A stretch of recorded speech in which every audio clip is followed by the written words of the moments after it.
آج تو آپ سب کے جلسے کرتے ہو، انتظار کوئی آئے اور آپ کی بات سنے. مسجد کے امام صاحب کو کہو کہ مسجد میں پاکیزگی پر کبھی بات کر لیا کریں امام صاحب. نہ اسٹاف کریشن کے لیے فنڈس، نہ انفراسٹرکچر کے لیے فنڈس، نہ مشینری کے لیے فنڈس. کوشش کر رہے ہو عمر اتنا ناکام ہو جائے. What will happen? بڑی رنجش ہوگی. یہ کیا کرا کھلی جگہ ہے. امام صاحب عربی میں جو کہتے ہیں ہم لوگ آمین کرتے ہیں، اس کو کہو جو سوشل ایشوز ہیں اس پہ بات کرو، سائنس پہ بات کرو. چاہے ابیوز ہوتا ہے بچوں کے ساتھ، مدرسوں میں ہوتا ہے، اسکولوں میں ہوتا ہے، سارے جمع ہوئے. ڈی سی کو آیا. آج تو آپ ایسے جو صاحب کے جلسے کرتے ہیں، مجھے کوئی اعتراض نہیں ہے. آپ کندھے پہ اٹھا کے کیا باتیں کرتے ہیں آپ، ایک دوسرے پر الزام لگاتے ہیں. آپ کو کچھ اندازہ ہے کہ آپ کہاں بستے ہو؟ آپ ایک ایسے کنفلکٹ زون میں بستے ہو جو کسی بھی وقت ایک بہت بڑی جنگ کی لپیٹ میں آ سکتا ہے. اور میں جب یہ کہتا ہوں بیوقوف آپ ایسے تقریروں کا شوق ہے، اسمبلی الیکشن آ رہے ہیں، خود آپ سیدھے ہو جاؤ گے. الیکشن آپ کو سارے ڈینٹ بینٹ نکالے گا. خدا بتائے گا کہ وہ کس طرح کی قوم ہے.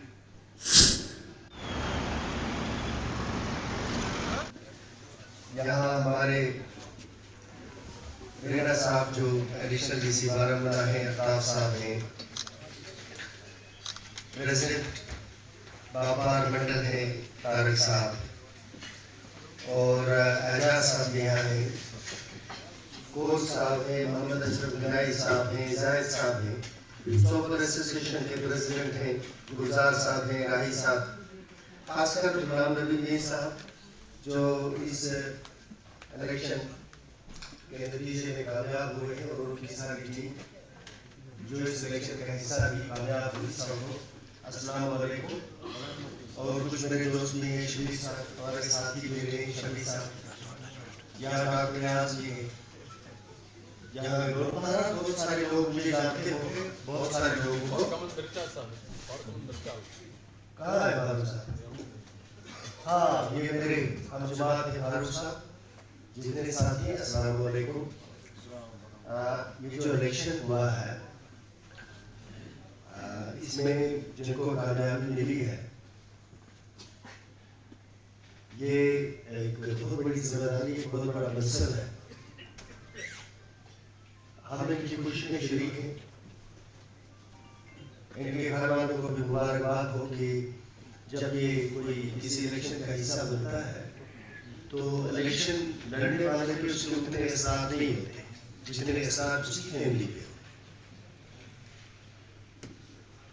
جو لوگ اس الیکشن کا براہ راست حصہ ہوتے ہیں، ان کی کیفیت ایک الگ طرح کی ہوتی ہے. ووٹ ڈالنے والوں کی الگ طرح کی ہوتی ہے، بائیکاٹ والوں کی الگ طرح کی ہوتی ہے.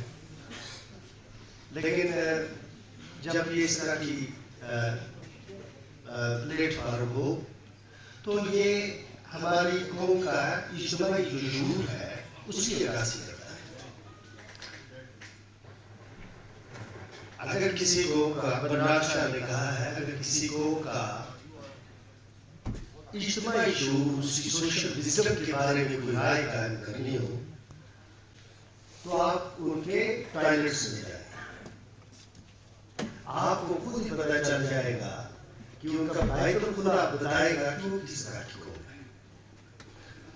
اس بیت الخلا کی لیول پہ اس لیے میں نے بات کی کہ جانچنے والے بیت الخلا سے بھی اندازہ لگا لیتے ہیں کہ جس قوم سے میں مخاطب ہوں اور جس قوم کا میں حصہ ہوں، اس قوم کا اجتماعی شعور کیا ہے. لہذا جو یہ نشست ہے، اس کا ایک تقدس ہے. اس شخص اور اشخاص نے بڑی محنت سے دعوت کارڈ بنائے ہوں گے، پھر لوگوں کو یہاں آپ کو مدعو کیا ہوگا، آپ کے انتظار میں کھڑا رہے ہوں گے، پھر اپنے حساب سے کھانے کا اہتمام کیا ہے. وی آئی پی 100 کارڈ ہم جیسے لوگوں کو ان کے لیے الگ کرسیاں رکھی گئی ہیں، پرچیاں بنائی گئی ہیں. تو کچھ امیدیں ان کی ہم سے وابستہ ہیں، کچھ اپنی فیڈرلٹی سے وابستہ ہیں، کچھ ان کی امیدیں مجھ سے بھی وابستہ ہیں جو یہاں آگے بولے.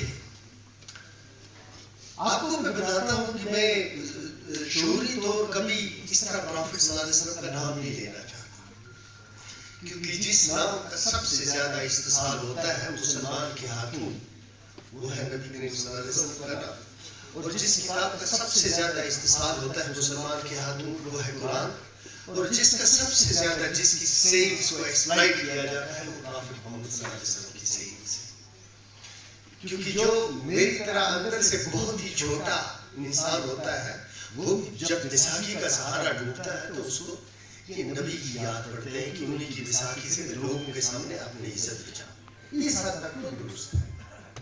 آپ کو میں بتاتا ہوں کہ سب سے بڑی جو دانائی کی، جب ان کی سیرت کا مطالعہ کرتے ہیں تو ان کی دانائی کی سب سے بڑی بات یہ ہے کہ وہ مختصر سی بات میں وہ بات کہہ جاتے تھے جو فلسفی آپ کے اقبال ساری شاعری میں نہیں کہہ سکتے۔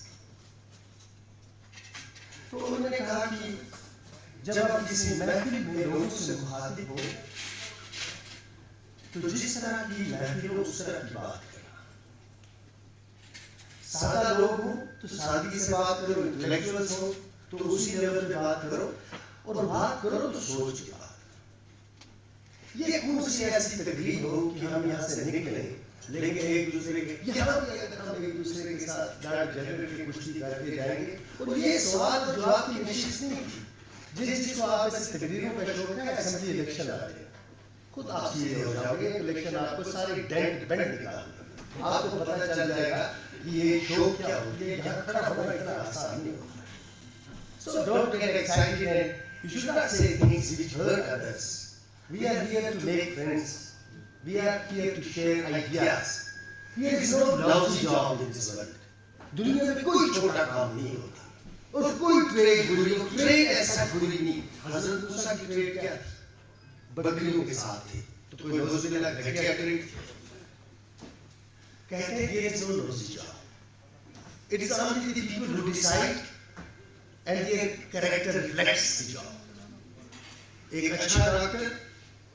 اچھا ڈاکٹر ہوگا وہ جہاں پر بھی ہو۔ ایک موچی پاکستان میں 20 روپے اس نے لیے، 80 واپس دیے، تو اس نے کہا یہ گفٹ رکھ لو، اس نے کہا میں نہیں دوں گا کیونکہ میں نے 20 روپے کا کام، تو وہ موچی کی جو ٹریڈ تھی وہ میرے کردار سے کہیں بڑی ٹریڈ تھی۔ تو چلیں اس کو ختم کر دیتے ہیں، میرا کوئی یہ نہیں ہے کہ میں آپ کو نصیحت کروں، مگر میں یہ کہتا ہوں کہ جو کچھ ہو رہا ہے اور جو کچھ ہونے والا ہے آپ کو اس کا کوئی اندازہ نہیں۔ اللہ و رسول کی قسم کھا کے یہاں کچھ اندازہ نہیں ہے، جو کچھ ہوا ہے اس کا احساس ہے کہ ہوا کیا، اور جو کچھ آگے آپ کے ساتھ حشر ہونے والا ہے اس کا بھی آپ کو احساس نہیں۔ تو میں سب کا مشہور ہوں آپ کا کہ آپ یہاں تشریف فرما آئیں تو اپنے بچوں کا خیال رکھیں۔ You are living in conflict zone. جب آپ ڈرگس کے بارے میں بات کرتے ہو نا، یہ تقریریں کرتے ہو، آپ کو اندازہ ہے آپ کیا بات کہتے ہیں۔ دنیا میں 3 طرح کی اکانومی ہوتی ہے۔ ایک اکانومی ہوتی ہے جو ہر سچ اور ٹیکس پیئرز اکانومی ہے، جو ویزیبل اکانومی ہے، جو رائٹ نہیں ہے، دنیا میں اپنے اپنے کلچر کے حساب سے ہوگی۔ دوسری اکانومی جو شیڈو اکانومی کہتے ہیں، شیڈو اکانومی ہوتی ہے جو پیسہ کمایا ہوتا ہے جائز طریقے سے لیکن ٹیکس نہیں دیا ہوتا ہے، وہ اندر سے چلتی رہتی ہے، جس کو ختم کرنے کے لیے مودی صاحب نے ڈی مانیٹائزیشن کیا تھا، کامیاب ہوئے یا نہیں وہ چیز۔ ایک اور اکانومی ہوتی ہے وہ ہوتی ہے ڈارک اکانومی، جس کو بلیک ہول کہتے ہیں۔ پاکستان کے بارے میں نہیں کہتے تھے کہ پاکستان جو ہے ڈیفالٹ ہو جائے گا، آج ہوگا کل ہوگا، کیوں نہیں ہوگا؟ کیونکہ پاکستان، افغانستان جو یہ ممالک ہیں یہ ڈیفالٹ کیوں نہیں ہوگا؟ ان کے پاس دوسری اکانومی، ان کے پاس جو اکانومی ڈارک اکانومی، یہ ڈرگس۔ آپ کیا باتیں کرتے ہیں، آپ یہاں ایک دوسرے پر الزام لگاتے ہیں، آپ کو کچھ اندازہ ہے کہ آپ کہاں بستے ہو؟ آپ ایک ایسے کنفلکٹ زون میں بستے ہو جو کسی بھی وقت ایک بہت بڑی جنگ کی لپیٹ میں آ سکتا ہے۔ اور میں جب یہ کہتا ہوں تو میں بیوقوف آدمی نہیں ہوں، مجھے ایک بیوقوف سمجھنے کی غلطی نہیں کرتا، میں اگر دانا ہوں نہیں ہوں تو بیوقوف بھی نہیں ہوں۔ یہ کس وقت آپ لوگوں کو اپنی ڈبیٹ میں دیکھا آپ کو اندازہ بھی نہیں ہوگا. آپ کو یاد نہیں ہے یہ ادارے جو ہیں جو یہ ادارہ بنا ہے یہ ٹریڈرز کا ادارہ ہے دوسرے ادارے give them respect they deserve. یہ ادارے جب ختم ہو جاتے ہیں تو پھر آپ کو اندازہ ہوتا ہے. مجھے یاد ہے 2016 میں ہم نے منتیں کی جہاں چیف منسٹر بیٹھنا چاہتی تھی بات کرنا چاہتی تھی آپ لوگوں سے کوئی اتحاد نہیں ہوا. 2016 میں ہندوستان کی ساری پارلیمنٹ کی ہم منتیں کر رہی تھی آپ کے سو کال لیڈرز کو ایک بار ہمارے ساتھ بات تو کرو کوئی نہیں تھا. آج آپ سارے جمع ہوئے ڈی سی کو آیا آج تو آپ ایسے جو صاحب کے جلسے کرتے ہیں مجھے کوئی اعتراض نہیں ہے آپ کندھے پہ اٹھا کے چلیں آئی ڈونٹ مائنڈ. آج تو آپ ایسے جو کے جلسے کرتے ہیں جہاں ایسے جو جاتے ہیں پھر روتے بھی ہو بہت جب وہ ٹرانسفر ہوتے ہیں تو جتنی بات ہمارے اندر ہے. میں اس وقت نیشنلسٹ تھا and when I can say I was hyper nationalist. میں اس وقت نیشنلسٹ تھا. میں کہتا تھا یہ راستہ کہیں نہیں لے کے جائے گا. آج تو آپ سب کے جلسے کرتے ہو انتظار کوئی آئے اور آپ کی بات سنے. میں آپ کو یہ کہتا ہوں کہ جہاں آپ لوگوں کا میرے کشمیریوں کا جوتا لگے گا ہمیں اپنا ساتھ لگاؤں گا لیکن اپنی عزت کے لیے فیصد بھی سوچا اپنی عزت کے بارے میں سوچا. اگر اب ہم نہیں کھڑا we should unite not for fighting. Just ایک دن بیٹھے ہم وصیتیں کو اور ایک دوسرے کے گلے مل کے ایک بار رو تو دیں گے. ہم کو شرم نہیں آتی ہے جب میں دیکھتا ہوں اپنے لوگ یہاں میرے کئی دوست ہیں جب میں ان کو دیکھتا ہوں کہ جس طرح 2015 میں مفتی صاحب کی حکومت کو نہیں چلنے دیا اور جب وہ گئی تو سب کچھ لے کے چلی. میرے اختلافات ہو سکتے ہیں لیکن وہ گئی تو سب کچھ لے کر گئی اور میں نے اس حکومت کے جانے سے پہلے یہ تقریر کرنا تھا لیکن اب اس لیے مجبور ہوا جو میں نے دیکھا یار اس کے بعد دل بڑا رنجش ہے بڑی رنجش ہوگی یہ کیا کرا کھلی جگہ میں آپ کا نوکر ایک نمائندہ آپ نے چنا ہے وقت نے موقع دے دیا لیکن سوچ تو رکھتا ہوں نا میں سوچ ایک رکھتا ہوں ایک طرف آپ رہتے ہیں دوسری طرف برتن لگ رہے ہیں یہ ہمارا اجتماعی کلچر ہے کھانے کا انتظام ہونا چاہیے کیا بس ہم یہی ہے بس اتنی سی ہماری ساری جدوجہد ہے. میں نے کہا تھا اس وقت بھی کہ you break this alliance and the state will split into two کہ توڑ دو یہ بی جے پی اور پی ڈی پی کا ہے ساتھ میں ریاست بھی ٹوٹے. اب جیسے کو اگر نہیں کہا ہوگا میں ظاہر کروں گا and it happened. اب سب آپ کوشش کر رہے ہو عمر عبداللہ ناکام ہو جائے what will happen؟ سوچ لینا جو یہ اس وقت یہاں بیٹھے کئی میرے یار دوست جو صبح سے شام عمر عبداللہ کے پیچھے لگے ہیں نہ میں منسٹر ہوں نہ میں کبھی چاپلوس ہوں نہ میں نے خوشامد کرتا تو میں اپنے باپ کی کرتا کہ کسی اور کی کرتا جس کی وراثت میں شریک ہوں. تو you want this government to go? What will be the alternative? You have lost everything. آج تو میں آپ کے سامنے کھڑا ذرا آج آپ کے ساتھ کوئی ناجائز ہاتھ لگا کے دے پہلے میرا سر جائے گا پھر آپ تک بات پہنچے گی. تو you want to degrade these institutions. ان کو دفن کرنا چاہتے ہو کیا؟ صبح سے شام بیٹھ گئے ادھر. ہم لوگوں کو ایک دفعہ ہونا چاہیے سوچنا چاہیے ایک گورنمنٹ ہے اس کو 5 سال دے دو اس کے بعد جب آپ کے میعاد میں نکلے تو دوسری کو لاؤ سوچ سمجھ کے لاؤ. لوگوں اکاؤنٹیبلٹی پتہ ہے کہاں سے اسٹارٹ ہوئی ہے اویئرنیس. جب یہ یہاں کہتے ہیں اکاؤنٹیبلٹی تو میں یہ کہتا ہوں جو یہ ڈرگس ایسوسیشن کے ہیں یہ میڈیکل کالج کی حالت درست کر دو اور جو ٹریڈر فیڈریشن والے ہیں ان کو بھی کہتا ہوں وہ ڈی سی صاحب کو کہ 5 سال میں اس کو ٹھیک کر کے دکھا نہیں کر پائیں گے کیونکہ یہ ایک ڈومین ہی ہے. میڈیکل کونسل آف انڈیا نے یہ سارے تماشے کریٹ کر دیے پولیٹیکل سیاسی تماشے نہ اسٹاف کریشن کے لیے فنڈس نہ انفراسٹرکچر کے لیے فنڈس نہ مشینری کے لیے فنڈس. اب میں کیا بتاؤں سرکاری افسروں کو آپ نے بلایا ہے میں ان کے سامنے کیا بتاؤں کہ you are asking everything from government of India and at the same time you are fighting against government of India. How can you fight your enemy and ask him to help you in this the sector, in that sector, in that sector, in that sector? ہم 30 سال نہیں لڑے پسینے کو. میں نہیں ڈرتا ہوں, مجھے میں آپ کو سچ کہتا ہوں, میں نے زندگی میں ڈر نہیں دیکھا ہے. یہ PDP بارہ میں نے کھڑی کی تھی, اکیلا میں چلتا تھا اس میں, میں نے ڈرا نہیں ہوں کبھی. میں آپ کو 30 سال نہیں ہم لڑے اور سارے مل کے لڑے. اب ہم ہار گئے 30 سال کے بعد. آپ غلام ہو تو اس میں نخرے کیا کر رہے ہیں؟ نہیں, نخرے کس بات کی, اتنی ہمت کس بات کی؟ ہماری ہمت تو نہیں چل گئی. جن لوگوں کو تو کیا تو چیف منسٹر سے نہیں بات کرنا چاہتے تھے, ذرا آپ بتا. تو میں صرف اتنی عرض کرتا ہوں کہ وردی والے ہوں, بیوروکریسی کے لوگوں میں ہم سب کا کاز مشترکہ ہے. منفعت ایک ہے اس قوم کی, نقصان بھی ہے. منفعت ہوتا ہے نفع, ایک ہے اس قوم کی. اگر ہم قوم میں نفع اور نقصان ہمارا مشترکہ ہے, ایک ہی طریقہ ہے. نمبر 1 کہ ہمارے سیاسی جماعتوں کے ساتھ اختلافات ہو سکتے ہیں. ہمارے ہندوستان کے ساتھ تو اختلافات میں, ہندوستان ہمارا ملک ہے, اس کے آئین کے اندر جدوجہد کر کے اپنے حق کے لیے ہم نے لڑنا ہے.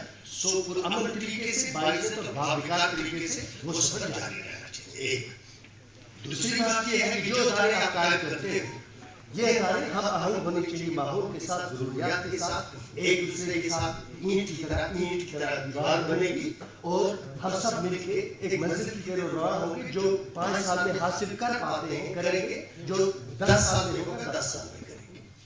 یہ ہماری تیسری چیز, ٹیچر جو ہمارے اساتذہ ہیں ان کا ایک میں نے دیکھا یونین کا آدمی پیچھے بیٹھا ہے. ٹیچر کو ٹیچر کا کام کرنا ہوگا. Leave politics to us. Don't indulge yourself in politics. Why are you focusing on politics? Why are you becoming the tools of politicians? آپ کو تو اپنا سرمایہ ہم نے حوالے کر دیا یار. 6 سال کے بعد یہ بچہ تو آپ کے گھر سپرد ہے. آپ کیوں نہیں صرف فوکس کرتے اس کی کردار سازی پہ فوکس کرتے؟ تو آپ اس بچے کو تعمیر کرو. مسجد کے امام صاحب کو کہو کہ مسجد میں پاکیزگی پر کبھی بات کر لیا کریں. امام صاحب, ماحول کو کیسے پاک رکھا جائے گا. آپ کہتے ہو 2.5 فٹ کے بعد دریا جھیل کا پانی پاک ہے, خود پیچھے دکھاؤ. وہ 2.5 فٹ کے بعد اس لیے پاک ہے کیونکہ اس میں کوئی گندگی نہیں ڈالتا. 2.5 فٹ کے بعد کیا ہوگا وہ نہیں کہا گیا ہے. تو امام صاحب کو بھی ایسے امام رکھو. امام صاحب عربی میں جو کہتے ہیں ہم لوگ آمین کرتے ہیں, اس کو کہو جو سوشل ایشوز ہیں اس پہ بات کرو, ڈرگس پہ بات کرو, عورتوں کے حقوق پہ بات کرو, بچوں کے رائٹس پہ بات کرو. چائلڈ ابیوز ہوتا ہے بچوں کے ساتھ, مدرسوں میں ہوتا ہے, اسکولوں میں ہوتا ہے, گھروں میں ہوتا ہے, اس پہ بات کرو. کرپشن ہمارا ہے, اس پہ بات کرو. ایروجن ہو رہا ہے, جنگلات کی بے دریغ کٹائی ہو رہی ہے, ہمارے کئی چیزیں اسٹیج پر, اس پہ بات کرو. تو جب وہاں سے لباس پاک کے نکلے تو اس کو صرف یہ بتا تم کو قبر میں جانا ہے, وہاں روشنی ہوگی کہ نہیں ہوگی. اس زندگی, اس زندگی کو اگر تم اچھی طرح نہیں جی سکے, اس زندگی کو تم جی کر کچھ حاصل نہیں کر پاؤ گے. تو اس زندگی میں تم نے وہ زندگی تعمیر کرنی ہے. اسی صورت میں ہو کہ اگر ایک باکردار معاشرہ قائم ہوگا, اور باکردار معاشرہ بھی قائم ہوتا ہے قتل سے, تو یہ دو ادارے کھڑے ہو جائیں, استاد اور مولوی صاحب. ان کا مقصد ہو کہ ہم نے اپنی قوم کی تعمیر کرنی ہے, اس کی تربیت کرنی ہے. اس کے بعد دیکھیں 2 بڑے امپارٹنٹ اور ادارے ہوتے ہیں. ایک ہو گئے وہ جو 10 صاحب کا ادارہ. جب مجھے تکلیف ہوتی ہے سب سے پہلے میں ان کو فون کرتا ہوں. یہ سچ ہے. آپ کا ادارہ اگر مجھے وہاں سے انصاف نہیں دے گا جو آپ کا ادارہ ہے, اس کے بعد میں جاؤں گا جج کے پاس. تو جو جج کے پاس گیا تو وہ قاضی زلفیں لے کے نکلتا ہے, جاتا ہے, وہاں سے نکلتا ہے جب تو زلفیں سفید ہوتی ہے. وہاں کب انصاف ملتا ہے؟ وہاں تو جو بڑا وکیل ہوگا کون جائے گا قبل سبل کو کرے گا وکیل, تاکہ آپ کا سچ ثابت ہو. تب تک تو آپ کا دادا بھی, آپ دادا بنے ہوں گے, پوتا آپ کا الیکشن وہ کیس کر رہا ہوگا. تو یہ ادارے ہوتے ہیں 2-4, اور یہ ادارے اسی معاشرے کے اندر سے نکل کے آتے ہیں. ڈرگس والوں نے کہا کہ ہم آپ سے ملنا چاہتے ہیں, چیف منسٹر سے ملنا چاہتے ہیں. دیکھیں ایک بات بتاؤں آپ کو, یہ جو کلف ہوتا ہے نا لاک, گھر جا کے سوچنا, جو یہ لاک ہوتا ہے کسی گھر کے دروازے پہ, یہ ایماندار لوگوں کے لیے ہوتا ہے کہ جب کوئی آئے گا وہ دیکھے گا گھر کے باہر لاک لگا ہے, وہ سوچے گا گھر کے اندر کوئی نہیں, وہ آ جائے گا. چور جب لاک کو دیکھتا ہے نا تو اس کو یہ اطمینان ہوتا ہے کہ اب یہ گھر کھا لیں، اب مجھے جو مرضی ہے سو میں کر سکتا ہوں۔ تو یہ ڈھنڈے سے نہیں آپ گزریں گے، آپ کو اللہ تبارک تعالیٰ نے ایک امانت دار بنا دیا، چاہے آپ مانے یا نہ۔ If he is a creator and he has assigned you a job and you claim that it is a noble job، اس کے بعد اس ڈھنڈے کی آپ کو ضرورت ہے۔ مجھے بتاؤ یہ ڈھنڈا جو ہوتا ہے یہ کس کے لیے ہے؟ دو طرح کے اللہ تبارک تعالیٰ نے قرآن شریف میں ذکر کیا ہے، ان لوگوں کا جو اللہ سے محبت کرتے ہیں، اللہ اس سے مخاطب جب ہوتے ہیں تو ایک الگ قرآن شریف کا اس میں نریٹیو آتا ہے، اور دوسرا وہ لوگ ہیں جن کو کہتے ہیں کہ میرے خوف میرے کہنے سے ڈرو۔ اس صورت میں سورہ توبہ جو اس میں بسم اللہ اس لیے نہیں ہے کہ اس میں اللہ تعالیٰ نے رحم کی کوئی بات نہیں، وہ اس میں قیامت برپا کر کے دکھاتے ہیں آپ کو کہ جب میں قیامت برپا کروں گا تو کس طرح کروں گا۔ باقی جتنا ہے اس میں تو سارے کا سارا رحیم اور کریم ہے اللہ تبارک تعالیٰ۔ کہنے کا مطلب یہ ہے کہ if you claim that your trade is a noble trade, then you don't need these police officers and police officials and governments to scare you. ہے نا؟ دعویٰ کیا آپ نے، جب میں نے داڑھی رکھ ہی لی ہے سنت کے نام پہ تو کچھ لاج بھی رکھ دو نا اس کی، خالی یہ تو نہ کہوں کہ نبی کے نام پہ یہ سنت کی عزت کرو، پر کروں گا میں وہی جو میں کروں گا۔ تو کہنے کا مطلب ہے کہ جب یہاں سے جائیں گے، میں بھی ایک سبق سیکھ کے جا رہا ہوں، آپ سے بھی گزارش ہے ایک سبق سیکھیں کہ اللہ سے بڑا دیکھنے والا اور قانون بنانے والا اور انصاف کرنے والا اور پھر حساب لینے والا کوئی نہیں ہے۔ اگر اس کا آپ کے اندر خوف نہیں ہے، محبت نہیں ہے، اس کا احترام نہیں ہے، تو یہ دنیاوی ڈنڈے آپ کا کچھ نہیں کر سکتے۔ تو میں آپ سب کا مشکور ہوں، آپ نے مجھے یہاں بلایا، حوصلہ بخشا، اللہ تبارک تعالیٰ سب کو سلامت رکھے۔ بہت بہت شکریہ۔